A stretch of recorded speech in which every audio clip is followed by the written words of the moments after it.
하나님 말씀은 여호수아서 1장 9절입니다. 우리 같이 봉독하겠습니다. 내가 내게 명령한 것이 아니냐. 강하고 담대하라. 두려워하지 말며 놀라지 말라. 내가 어디로 가든지 내 하나님 여호와가 너와 함께 하느니라 하시니라. 아멘. 여러분 닭갈비 좋아하십니까? 제가 예전에 춘천에 있는 친구네 집에 놀러 갔는데 명동을 데려가더라고요. 김천은 명동이 없죠. 김천은 명동이 없죠. 근데 웬만한 도시는 다 명동이 있더라고요. 근데 춘천에 명동을 데려갔는데 와, 동네가 양쪽으로 다 닭갈비집인 거예요. 닭갈비를 저는 먹어본 적이 없거든요. 그런데 가서 놀랬습니다. 너무 맛있는 거예요. 가격도 싸고 양도 많고. 그래서 그때 이후로 저는 춘천 닭갈비에 대한 환상을 가지게 됐습니다. 여러분, 닭갈비를 한문으로 하면 뭔지 아십니까? 닭게자에 갈비륵자를 써서 게륵이라고 합니다. 자, 그런데 우리가 아는 닭갈비와 이 게륵이라고 하는 말은 의미가 좀 다릅니다. 게륵이라고 하는 말은 옛날에 있었던 일이 어떤 수거같이 돼가지고 고사성어라고 하죠. 그렇게 쓰이는 단어입니다. 아마 의미도 여러분 대충 아실 거예요. 그 시작은 조조와 유비의 전쟁, 삼국지에서 나옵니다. 조조가 전쟁을 하려고 하는데 한중이라고 하는 땅을 차지하고 있었거든요. 유비가 쳐들어왔습니다. 그런데 전쟁을 하다 보니까 좀 불리한 거예요. 생각을 하게 됐죠. 야, 내가 이 불리한 이 한중 땅을 별로 남는 것도 없는데 계속 지키고 있어야 되는가? 아니면 이득, 실리를 위하여 후퇴해야 되는가? 이 갈등을 하게 됩니다. 그러면서 무슨 생각을 하게 됐냐면은 야, 내가 여기를 버티고 있어봐야 남는 것은 없고 그렇다고 후퇴를 하면 저 유비 저놈이 이겼다 하고 신나할 건데 어찌하지? 고민을 하기 시작합니다. 자, 그런데 마침 그날 저녁 메뉴로 뭐가 나왔냐면 닭고기국이 나오는데 그 안에 닭갈비가 있는 거였습니다. 닭갈비는 우리가 이제 나중에 아시는 분들은 아시겠지만 살점이 조금 붙어 있습니다. 그 발라 먹기가 아주 귀찮거든요. 그런데 그거 닭갈비를 먹자니 귀찮고 안 먹자니 살이 아깝고 그렇게 고민을 하다가 자기가 처해져 있는 상황, 한중 땅을 가지고 있으려니 전쟁이 귀찮고 그냥 도망가려니 유비가 놀릴 것 같고 이 상황하고 딱 마주치는 겁니다. 그렇게 하면서 생각하고 있는데 이때 부하인 하후돈이 와서 조조님, 오늘 저녁 우리 군사 암호를 뭘로 할까요? 묻는데 이 조조가 한마디를 합니다. 게륵이라 하라. 게륵, 닭갈비로 하자. 이렇게 암호를 정하게 됩니다. 물론 이 뒤에 여러 가지 얘기가 있는데 그거는 이제 자르고 그렇게 해서 시작된 말이 이 게륵입니다. 뭐냐? 별로 득이 되지는 않지만 가지고 있기에는 좀 그렇지만 버리기에는 아까운 그 상황을 이 조조의 이야기, 게륵의 이야기에서 사람들이 이제 말을 붙여서 표현하기 시작합니다. 우리나라 속담에도 똑같은 속담이 있습니다. 지가 먹자니 싫고 남 주자니 아깝고. 여러분 어떤 상황인지 아시겠죠? 참으로 애매한 사람, 애매한 상황을 가지고 게륵 같다라고 이야기를 합니다. 물론 저 같은 사람은 게륵 같다 그러면 닭갈비를 생각하면서 침을 이렇게 삼키겠지만 어쨌거나 애매한 상황, 사람을 게륵 같다라고 이야기하죠. 여러분 성경에서 제일 게륵 같은 사람은요, 제가 보기에는 바로 이 여호수아입니다. 왜냐하면 진짜 애매합니다. 납득이 잘 안 되시죠? 여호수아 본받아. 본받자고 해놓고서 무슨 게륵? 여호수아는 모세 뒤를 이은 지도자인데 무슨 애매해? 아니요. 오늘 제 얘기를 좀 들어보시면 참 애매하다. 충청도 사투리로 참 거시기하다. 아마 여러분들도 공감하실 것 같습니다. 자, 일단 여호수아에 대해서 설명을 좀 해보면 이름이 거창합니다. 이름이. 이 원래 이름은 호세아입니다. 여호수아. 호세아예요. 원래 본명은 제가 좀 이따 설명할 겁니다. 자, 그런데 앞에 여자를 더 붙인 겁니다. 이 여는 여호와 할 때 그 여라 생각하시면 됩니다. 그래서 구원이라고 하는 뜻의 호세아에다가 여호와 여자가 붙으면서 하나님, 주님께서 구원하신다라고 하는 이름이 여호수아의 뜻이 됩니다. 그러니까 이름 자체가 참 좋죠. 하나님이 구원하신다 이 뜻이고요. 자, 그런데 이 여호수아라고 하는 이 표현은 구약의 히브리어로 된 표현이고, 이 여호수아라고 하는 말을 신약에서 헬라어로 기록을 하게 되는데, 이 헬라어로 기록한 단어가 뭔 줄 아십니까? 아주 놀라운 단어로 이 여호수아를 표현을 합니다. 그게 뭐냐? 우리가 잘 아는 예수라고 하는 말이 여호수아라고 하는 말입니다. 같은 말입니다. 그러니까 구약의 여호수아, 신약의 예수가 같은 단어라는 거죠. 그러면 여호수아라고 하는 이 이름이 얼마나 대단한 이름입니까? 예수님의 이름하고 똑같으니까. 우리가 살아가면서 자기의 이름을 예수라고 하면 뭐가 돼요? 이단 사이비처럼 취급받잖아요. 그런데 여호수아는 물론 먼저 있었지만 예수님하고 이름이 똑같은 사람입니다. 의미가 있지요. 게다가 이 여호수아라고 하는 그 이름이 처음부터 아까도 얘기했듯이 여호수아가 아니었습니다. 원래는 호세아라고 하는 이름이었는데, 성경에 보면은 이름이 바뀌고서는 삶이 바뀐 사람들이 많습니다. 예를 들면 큰아버지라고 하는 뜻의 아브람이 만국의 만민의 아버지 아브라함으로 바뀌고요. 얍삽했던 야곱이 이스라엘로 이름이 바뀌고요. 베드로가 원래 갈대라고 하는 뜻에서 하는 시몬에서 반석이라고 하는 뜻으로 이름이 바뀌고요. 사도 바울도 사울에서 바울로 이름이 바뀌면서 완전 삶이 달라집니다. 이 여호수아도 그렇습니다. 자, 그런데 이 여호수아는 누가 이름을 바꿔준 줄 아십니까? 혹시 아시는 분? 하나님이 아니라 여호수아는 이름을 모세가 바꿔줍니다. 민수기 13장에 보면은 12명의 정탐꾼의 이름을 쫙 나오게 되는데, 이때 에브라임 지파는 눈의 아들 호세아라고 기명을 합니다. 부릅니다. 그런데 나중에 설명을 하기를 이 호세아는 모세가 여호수아라고 부르면서 이름이 바뀌었다라고 얘기를 합니다. 다시 얘기하면 모세가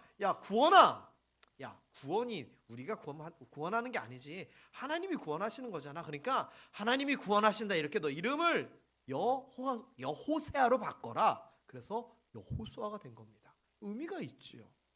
자, 게다가 이 여호수아의 등장 자체가 아주 멋있게 등장을 합니다. 성경에 여호수아에 대한 이야기가 없다가 언제 나타나게 되냐면 출애굽기 17장에 여호수아가 짠 하고 나타나는데, 언제냐면 출애굽을 하고 이제 광야로 막 들어갑니다. 홍해를 가르고 나서, 그러고 나서 광야 생활을 하면서 이제 만나 막 먹기 시작할 때 르비딤이라고 하는 광야를 이르게 되는데, 이때 아말렉 사람들이 쳐들어옵니다. 아말렉 사람들은 야곱의 형님인 에서의 후예였음에도 불구하고 대대로 악연을 가지게 됩니다. 그래서 나중에 에스더서에서 나오는 그 악한 사람, 예수님 시대의 헤롯, 다 그 지파의 후손이어서 어쨌거나 사이가 안 좋게 성경에서는 계속 이야기들이 진전됩니다. 다윗도 이 아말렉 사람들하고 싸우고 그들을 진멸하려고 그러고 그런 이야기들이 계속 나오거든요. 그 시작이 여기입니다. 출애굽기 17장. 홍해 가르고 막 나왔는데 정신없을 때 아말렉 사람들이 먼저 쳐들어옵니다. 이때 이스라엘 백성들은 군사 훈련을 받은 것도 아니고 무기가 많았던 것도 아니고 믿음이 충만한 것도 아니었는데 어쨌거나 쳐들어오니까 전쟁을 해야 되잖아요. 그때 선봉에 섰던 사람이 여호수아입니다. 모세가 여호수아에게 사람들 모아서 가서 좀 싸워라 이야기를 한 겁니다. 사실 이거 무모한 전쟁이거든요. 그리고 이 전쟁의 결과는 여러분 아시죠? 모세가 손을 들면 이기고 손을 내리면 지고, 그래서 힘들어가지고 손 내릴까봐 아론과 훌이 옆에서 손을 잡아줬다. 그 이야기가 이 이야기입니다. 이때 이스라엘 백성들을 거느리고 이방 민족과의 첫 전쟁을 이끌었던 사람이 여호수아입니다. 그러니까 여호수아는 그 이스라엘로 치면은 민족 중에서 제일 가는 장수감이었다 생각해 볼 수 있습니다. 자, 그러면 모세의 신임을 받는 지도자이자 용사인데 야, 이게 뭐가 애매하고 뭐가 계륵 같아? 자, 이제부터 좀 들어보세요. 민수기에 12 정탐꾼을 보낸 이야기가 있어요. 그러면 이 12명이 누구였느냐? 민수기 13장 3절에 보면 이스라엘 자손의 수령된 사람들이다라고 얘기를 해요. 여기서 수령은 우두머리 지도자들을 얘기하는 거예요. 그러니까 여호수아는 그 전에 있었던 아말렉과의 전쟁에서 선봉에 섰을 정도로 나름 지도자급에 있었던 사람이에요. 근데 뭐가 애매해요? 자, 보세요. 여러분 좀 여쭤볼게요. 가나안 땅으로 정탐을 보내려면 용감하고 똑똑하고 이런 사람을 보내야 되잖아요. 그건 맞아요. 그런데 그 정탐꾼이 가서 잡히면 어떻게 될까요? 죽어요. 죽어. 그러면 정탐꾼을 뽑아가지고 보내면은 소중하고 꼭 필요한 사람을 뽑아서 보낼까요? 할만하지만 죽으면 아쉽지만 어쩔 수 없지라고 하는 사람을 보낼까요? 다시 한번 설명을 해볼까요? 옆집에서 우리가 잔치가 있는데 접시가 모자라는데 우리 접시 좀 빌려줘라고 얘기를 해요. 그러면 여러분 막 깨지고 막 볼품없는 접시를 빌려줘요? 아니면 체면이 있지 쓸만한 접시를 빌려줘요? 쓸만한 접시를 빌려줄 거 아니에요. 그러면 쓸만한 접시를 빌려주는데 여러분이 너무 소중히 여기고 값도 비싸고 깨지면 절대 안 되고 나도 아까워서 못 쓰는 접시를 빌려줄까요? 아니면 쓸만한데 그래도 뭐 어쩔 수 없지 하는 접시를 빌려줄까요? 여러분은 어떤 접시 빌려주시겠어요? 나는 비싸고 값지고 절대 흠집도 안 나는 접시를 빌려줄 거다. 한 분도 없으시네요. 있으시면 제가 좀 빌려볼까 했는데. 자, 이 이야기를 왜 할 수 있냐면은 보세요. 호세아 이 여호수아와 함께 보낸 사람이 누구냐? 유다 지파에서는 우리가 잘 아는 갈렙이에요. 갈렙은 어떤 사람이었냐? 유다 지파의 리더, 지휘자급은 맞는데요. 엄밀히 따져보면 이 갈렙은 유대인이 아니에요. 이 여분네의 아들이라 그러는데 이거를 따라가 보면 이방 민족이에요. 근데 어떻게 같이 있게 되고 유다 지파가 됐느냐? 애굽에서 살 때 그 고센 지방에서 이스라엘 민족뿐만 아니라 여러 사람들이 같이 살았던 거예요. 그렇게 400년을 살다 보니 네가 내고 내가 네고 섞여서 살게 된 거죠. 그러면서 하나님도 믿게 되고 다 이렇게 된 거예요. 게다가 출애굽을 할 때 성경의 표현에 의하면 잡족들이 껴서 출애굽을 했다라고 하는 기록들이 나와요. 그러니까 이 갈렙 집안은 시작은 이스라엘 민족이 아니었지만 이스라엘 민족에 동화되어 거기서 살고 그들과 함께하였으며 출애굽도 같이 했던 사람이에요.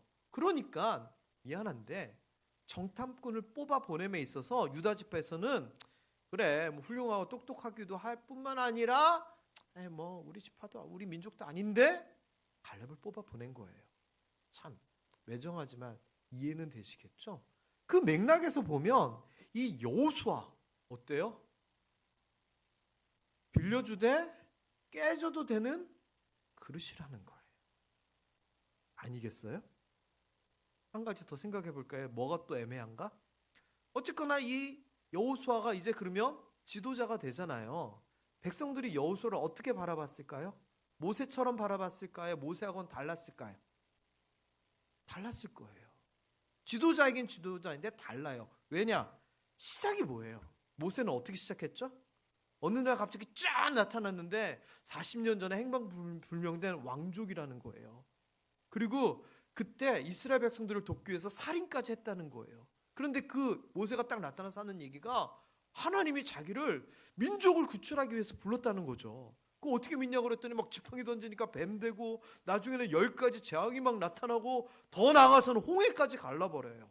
그러면 모세의 등장은 충격적인 등장이에요. 아무도 그의 리더십과 능력을 의심할 수가 없어요. 그런데 여호수아는 뭐예요? 여호수아는 역할이 뭐였느냐?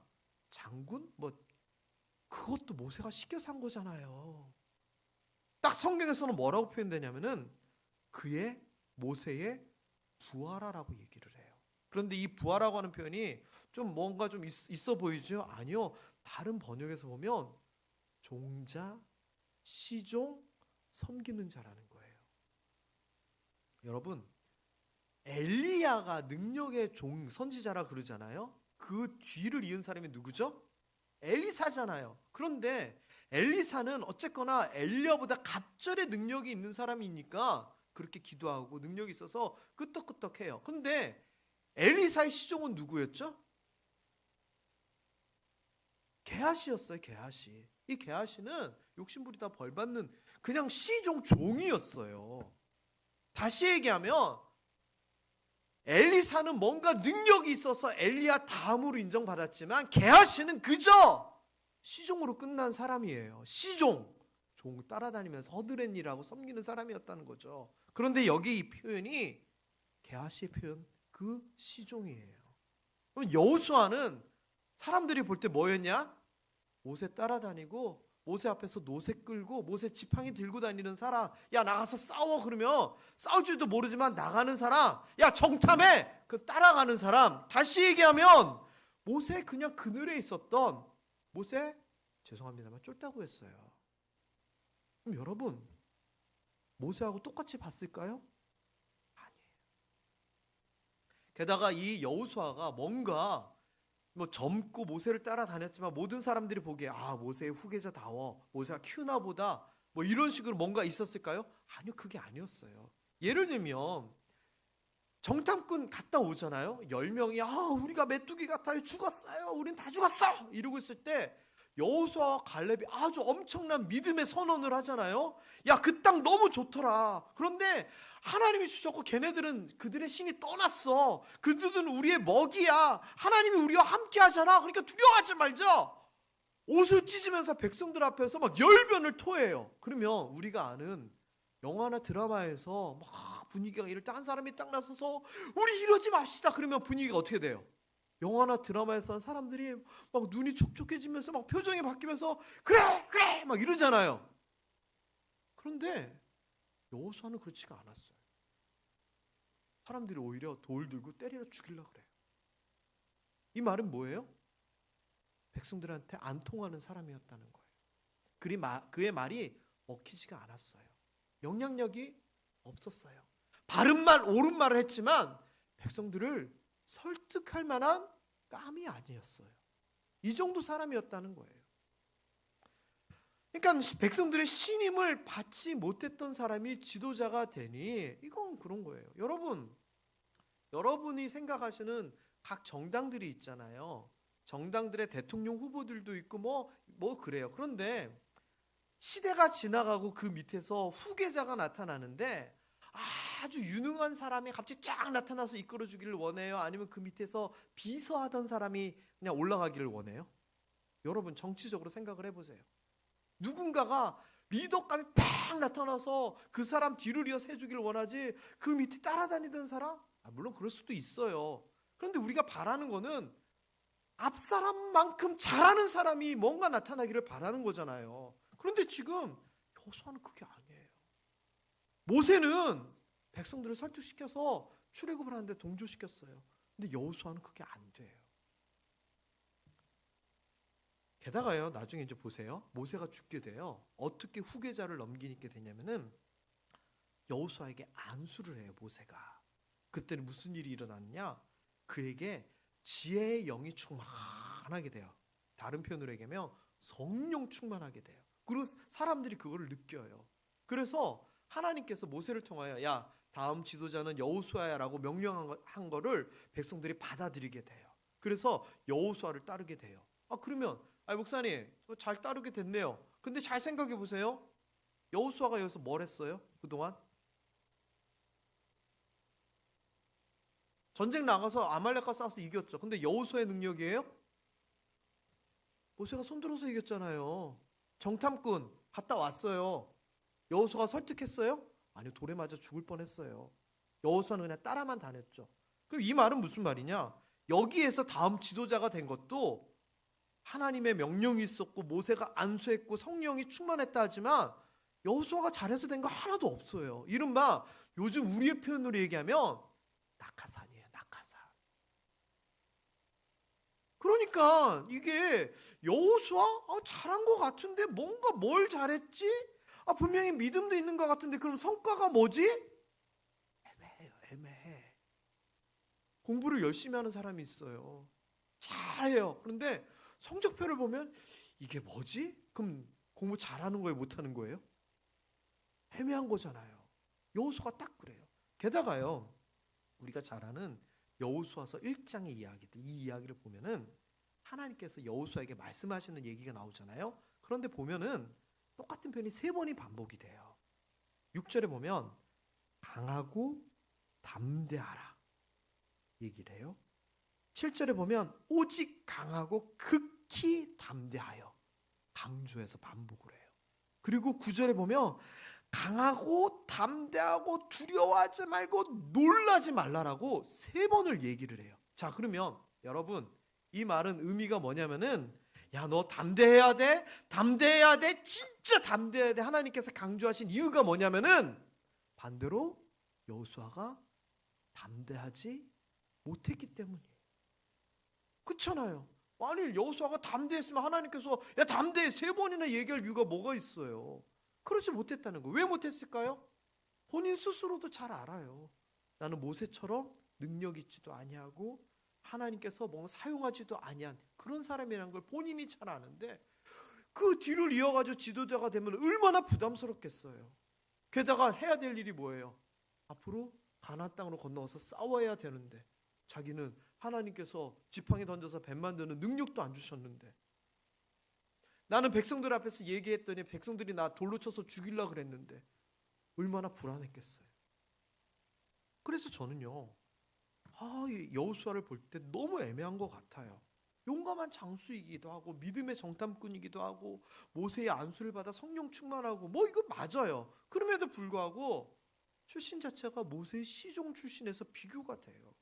그리고 뭔가 자신의 능력을 드러내거나 하나님의 능력에 빗대어서 뭔가를 힘입어서 하지도 한 적도 없어요. 게다가 스스로 생각하기에도 자신이 담대하지도 못해요.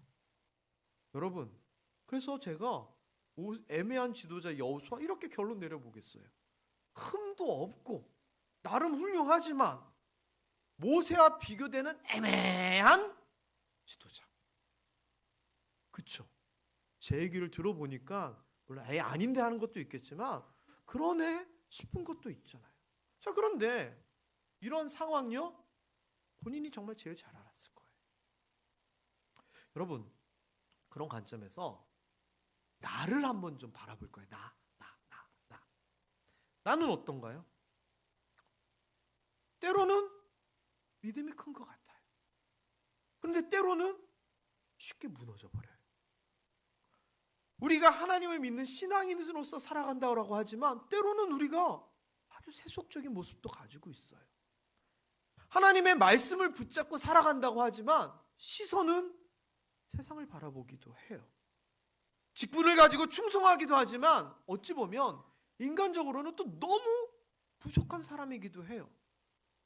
이렇게 하면 돼. 너무 잘 알아요. 그런데 잘 안 돼요. 그러면요, 하나님이 보시기에 또 내 스스로 나를 보기에 잘하고 있나? 제대로 하고 있나? 거룩한가? 신앙인인가? 성공한 사람인가? 형통하고 있는가? 등등등을 판단해 보면 이러기도 하고 저러기도 한 너무 애매한 모습이라는 거예요. 교회에 발을 담그고 있지만 한 발은 빼가지고 세상에 발을 담그고 있고요. 하나님이 의인이라고 자녀라고 불러줬지만 우리의 모습은 악인의 모습을 털어내지 못하고 있어요. 그래서 말 그대로 애매해요. 우리의 삶이 승리의 삶인가 아니면 세상 사람들보다 못한가? 분명히 성경 말씀을 보면 우리가 승리해야 되고 형통해야 되고 평탄해야 되는데 정말 우리 삶이 그런가? 열심히 공부하는데 내 성적은 왜 이렇지? 애매해요. 빛과 소금의 역할을 감당하라고 하는데 우리가 빛이라고 하나님께서 얘기하셨는데 어디 가서 말이 하나도 안 통해요. 오히려 그들보다 부끄러운 모습이에요. 그럼 이거 어떻게 해야 돼요? 애매하잖아요. 그렇게 애매했던 여호수아가요, 나중에 어떻게 되냐면요, 가나안 땅으로 들어가요. 그 별거 아닌 것 같죠? 모세가 80년 동안 너무 하고 싶었던 일인데 못했어요. 그렇잖아요. 그의 평생의 삶, 40년 동안 애굽에 살았죠. 광야 생활 40년 동안 뭐 했을까요? 애굽으로 가고 싶었을 거예요. 못 들어갔어요. 나머지 40년 가나안 땅 가고 싶었더니 못 갔어요. 모세의 삶에 120년 산 가운데 80년의 삶은 가고 싶은 곳을 못 가던 삶이었어요. 그런데 여호수아가 그곳으로 들어가게 돼요. 모세도 못한 일이에요. 요단강을 가르면서 건너가요. 이스라엘 백성들에게는 이건 충격이에요. 왜? 모세는 홍해를 갈랐잖아요. 여호수아가 첫 지도자가 됐어요. 그런데 그 여호수아, 아무것도 보여준 적이 없었던 여호수아가 사람들에게 얘기하는 거예요. 제사장들에게, 레위인들에게, 야, 언약궤 쥐라고. 졌어요. 그랬더니 가자! 요단강으로 가재요. 그때는 우기였어요. 물이 콸콸콸, 우리 감천보다 더하게 콸콸콸 흐르는데 거기를 무조건 들어가라는 거예요. 그랬더니 발을 딛자마자 홍해가 갈라지듯이 요단강이 갈라져요. 여리고성, 그 앞에 큰 성이 있는데 하루에 한 바퀴씩 돌재요. 일곱째 날은 7바퀴 돌고 나팔 불재요. 불었더니 성이 무너져 버려요. 사람들이 여호수아를 어떻게 바라보기 시작했을까요?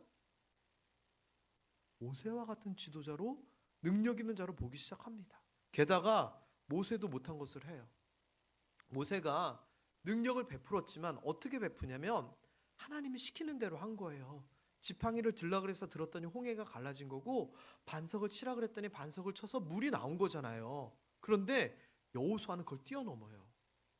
가나안 백성들과의 전쟁을 치러서 쫙 밀고 나가는데, 얼마 전에 제가 태양 얘기했죠? 해가 지는 거예요. 그러면 하나님이 여호수아에게 이르시되 여호수아야, 믿음으로 선언을 하거라, 이거예요? 아니에요.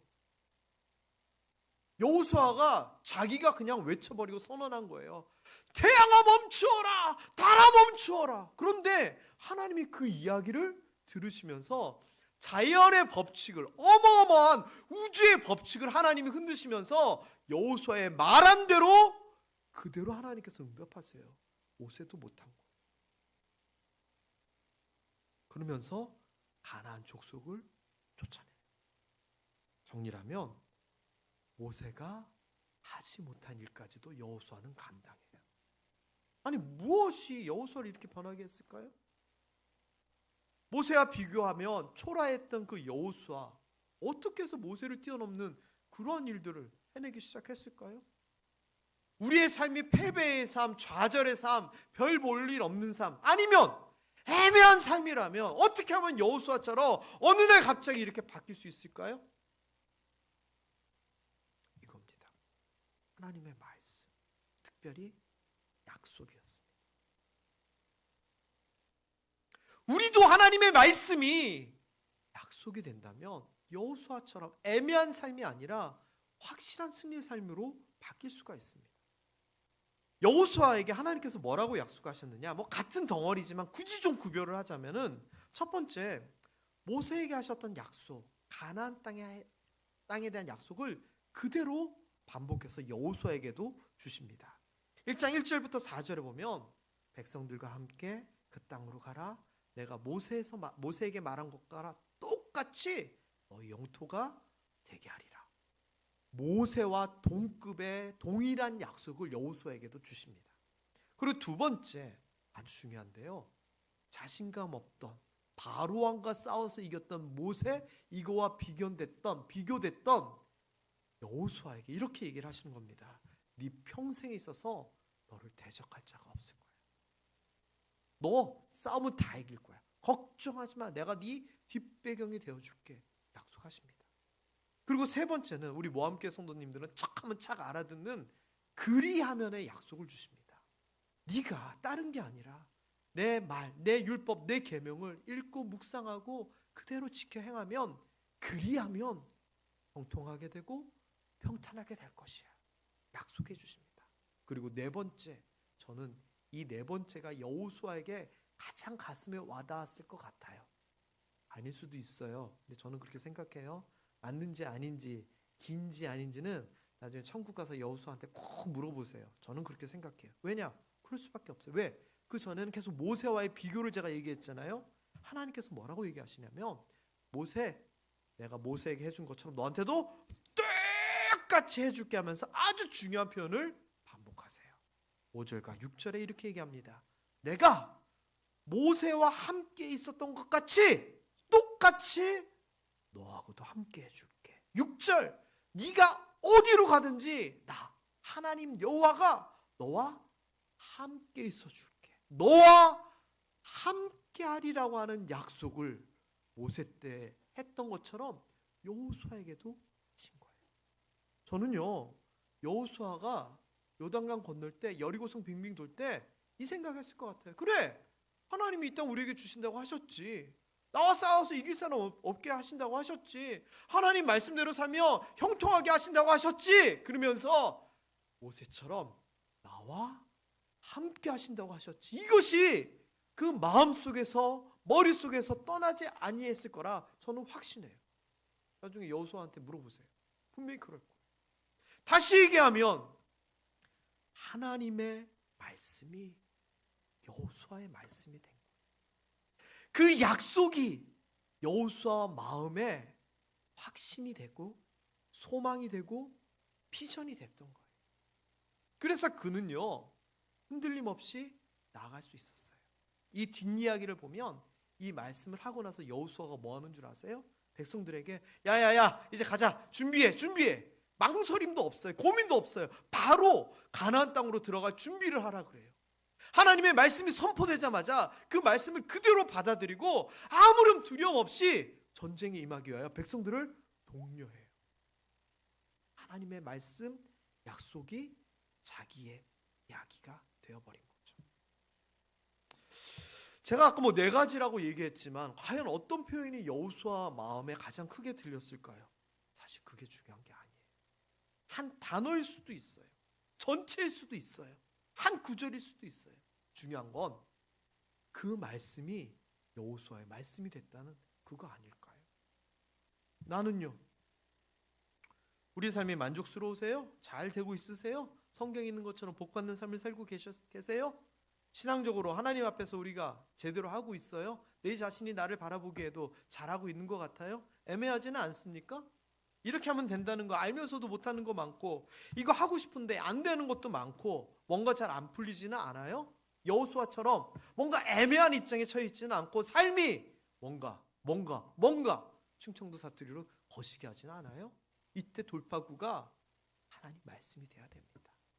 하나님 말씀을 찾아 그 말씀을 내 걸로 만들어야 됩니다. 여호수아처럼 애매했던 삶이 확실한 승리의 삶이 되기를 원하신다면 내 삶이 왜 그런지, 앞으로 어떻게 해야 되는지 근본적인 이유를 알고 찾아야 됩니다. 하나님의 말씀이 나의 말씀이 되면 저는 그게 가능하리라 생각합니다. 왜? 성경에서 여호수아가 그랬잖아요. 우리가 여호수아처럼 되기 위해서 그러면은 해야 될 게 있습니다. 뭐 해야 되느냐? 하나님 앞에 좀 졸라야 돼. 하나님, 여호수아에게 말씀하신 것처럼 내게도 좀 말씀해 주세요. 하나님의 말씀을 사모하는 것이 있어야죠. 그리고 우리 주변에 많이 선포되어 있는 말씀들이 있잖아요. 뭐 설교도 있고, 뭐 성경 말씀도 있고, 그 중에서 어떤 것이 내 것인지 찾아야죠. 젊은이들이 하는 게 뭐예요? 이 땅에 수많은 남자 여자 중에 내 짝을 찾는 거잖아요. 그거보다 더 중요한 게 하나님의 이 수많은 약속의 말씀 중에 어느 게 나의 말씀인지 찾으려고 노력해야 됩니다. 그리고 그런 말씀들이 하나이건 많건 작건 크건 내 말씀이라 생각됐으면 붙잡고 놓치지 말아야죠. 저는 이런 것들 없이 여호수아처럼 되기 원한다? 그건 아닌 것 같아요. 사랑하는 모함의 성도 여러분, 여호수아처럼 하나님의 말씀이 나의 말씀이 되어 그것을 통하여서 여러분의 삶이 변화되고 애매했던 삶이 확실한 삶 될 수 있게 되기를 주님의 이름으로 축원합니다. 그래서 올해의 이 표어처럼 우리가 하나님의 말씀을 알고 깨닫고 그 말씀에 순종하며 전하는 그런 삶을 살았으면 좋겠고, 여호수아 본받아, 맞아요, 본받아서 그렇게 살아갈 수 있는 여러분 되시기를 주님의 이름으로 축원합니다. 그러기 위하여 올해 제가 연초에 여러 가지 것들을 말씀과 가까이 되고 말씀을 접할 수 있고 할 수 있는 여러 가지 것들을 제가 이제 하겠다라고 얘기를 했는데 첫 이벤트를 시작하도록 하겠습니다. 2월 말씀과 관련된 이벤트. 뭐냐면요, 개그우먼 조혜련 씨가 있습니다. 누군지 아시죠? 다 아실 거예요. 이 조혜련 씨가 44세, 44살까지는 독실한 불교 신자였습니다. 그러다가 45살에 예수님을 믿게 됩니다. 그리고서는 말씀을 너무너무 좋아하다 보니 뭐까지 했느냐? 놀라지 마세요. 조혜련 씨가 신학대학교에서 박사과정까지 공부를 했습니다. 그만큼 말씀을 사모하는 사람이에요. 그리고 이 사람이 보통 연예인들, 개그우먼들이 돈을 벌기 위해서 유튜브에서 자기 채널 방송을 하면서 그렇게 하는데 이 조혜련은요, 뭘 하냐면은 말씀을 나누는 유튜브 TV 채널을 만들어서 자기가 읽고 묵상한 것을 사람들에게 전합니다. 그런데 저희 아내가 얘기를 해줘서 살펴보니까 단순한 게 아니에요. 굉장히 공부 많이 하면서 정말 진솔하게 이야기를 하는데 잘해요. 그리고 이 사람이 그렇게만 했을 뿐만 아니라 책도 썼어요. 2가지 책이 있는데 하나는 자기가 어떻게 해서 예수를 믿게 됐는지에 대한 그런 간증집 같은 책이 조금 나왔고, 그리고 지금 작년 말에 자기가 공부한 성경을 쉽게 풀어서 그림과 같이 볼 수 있게끔 조혜련의 잘 보이는 성경 이야기라고 하는 책을 냈어요. 이거는 가격도 5만 원, 할인 받아도 뭐 거의 5만 원 정도로 두껍고 그런 책이에요. 그래서 제가 이 책을 나눠드리면 좋겠다라고 생각이 들었어요. 그러면 5만 원이고 우리 성도님들 대충 예배 때 오신 작년부 성도들 이리저리 해서 뭐 3,400명이라 치면 400명 많이 다 준다 쳐서 400명 치면 2천만 원어치 책을 사야 되느냐? 그럴 수는 없고 몇 권만 사서 추첨으로 드리려고 합니다. 그건 별로 좀 마음에 안 드세요? 몇 권만 드린다니까. 근데 이거 어떻게 드리냐? 이렇게 하려고요. 밴드 또는 나가시다 보면 이벤트 신청서가 있는데, 예전에도 비슷한 걸 한 적이 있는데, 여호수아가 내가 너와 함께하리라고 하는 그 말씀에 힘입어서 그 다음 삶을 살았다. 이 관점에서 내가 살면서 좋아하는 말씀 말고요, 내게 힘이 되었던 말씀, 위로가 되었던 말씀, 그 말씀을 적어주세요. 밴드에다 직접 쓰셔도 돼요. 그리고 그 밑에 내가 이럴 때 이렇게 됐다, 아주 간단하게 그 이유를 적어주시면 돼요. 그러면 매주 간증집 한 권, 아까 얘기한 조혜련 씨가 최근 낸 이 2권 성경 관련된 책 한 권을 2명을 추첨을 해서 제가 전해드리겠습니다. 뭐 책 사면 되지? 아니요. 그래도 사면 되는데 그거 말고 이런 일들 통해서 저런 연예인이 도대체 뭐 때문에 저런 삶을 살게 되었나 좀 궁금했으면 좋겠고, 이번 기회에 나도 그러면 내가 좋아하는 성경 구절, 나에게 힘이 되는 구절은 뭘까 한번 정리해 봤으면 좋겠고, 그러면서 성도님들이 다 같이 말씀에 조금 더 집중하고 관심 가졌으면 좋겠다, 이 생각이 들어서 이번 2월달 이벤트를 이렇게 진행하니, 여러분 밴드를 통해서 아니면은 저 뒤에 신청서 있으니까 신청서 적어서 헌금함에 넣어주세요. 그럼 저희가 매주 2분씩 추첨을 해서 책을 나눠드리도록 하겠습니다. 여러분 다 참여해 주셨으면 좋겠습니다. 우리 부목사님이 100장을 지금 인쇄를 해서 밖에다 내놨거든요. 밴드 말고. 하신 얘기가 다 나갔으면 좋겠다 이러시더라고요. 전 다 나갈 줄 믿습니다. 여러분, 여러분에게 힘이 되는 여러분의 말씀 같이 나눔했으면 좋겠습니다. 오늘 말씀 결론입니다. 말씀을 읽고 묵상하고 순종함을 통하여 하나님의 말씀을 그렇게 가까이 함을 통하여서 여호수아처럼 하나님의 말씀이 나의 말씀이 되면 좋겠고요. 그런 나의 말씀을 통하여 여러분 삶이 의미 있는 삶, 복된 삶, 아름다운 삶, 사람들의 부러움 받는 그런 삶이 될 수 있게 되기를 주님의 이름으로 축원합니다.